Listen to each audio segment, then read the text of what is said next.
जिस देश से माँओं बहनों को अगयार उठा कर ले जाएं,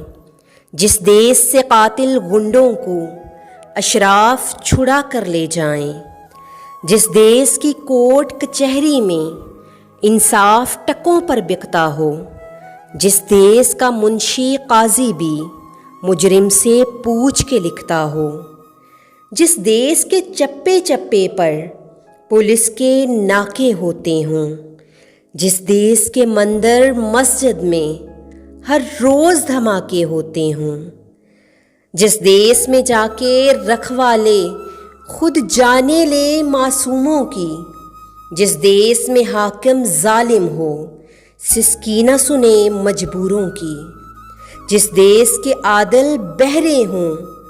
आहें न सुने मासूमों की, जिस देश की गलियों कूचों में हर समत फहाशी फैली हो,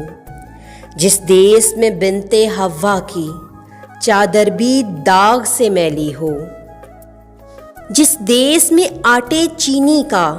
बहरान फलक तक जा पहुँचे, जिस देश में बिजली पानी का फुकदान हलक तक जा पहुँचे,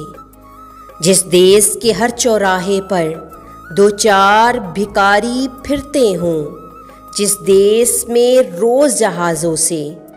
इमदादी थैले गिरते हों, जिस देश में गुर्बत माँओं से बच्चे ने लाम कराती हो, जिस देश में दौलत शुरफा से नाजायज़ काम कराती हो, जिस देश के ओहदेदारों से ओहदे न संभाले जाते हों, जिस देश के ओहदेदारों से ओहदे न संभाले जाते हों, जिस देश के सादा लो इंसान वादों पे ही टाले जाते हों, उस देश के हर एक लीडर पर सवाल उठाना वाजिब है, उस देश के हर एक हाकिम को सूली पे चढ़ाना वाजिब है, सूली पे चढ़ाना वाजिब है।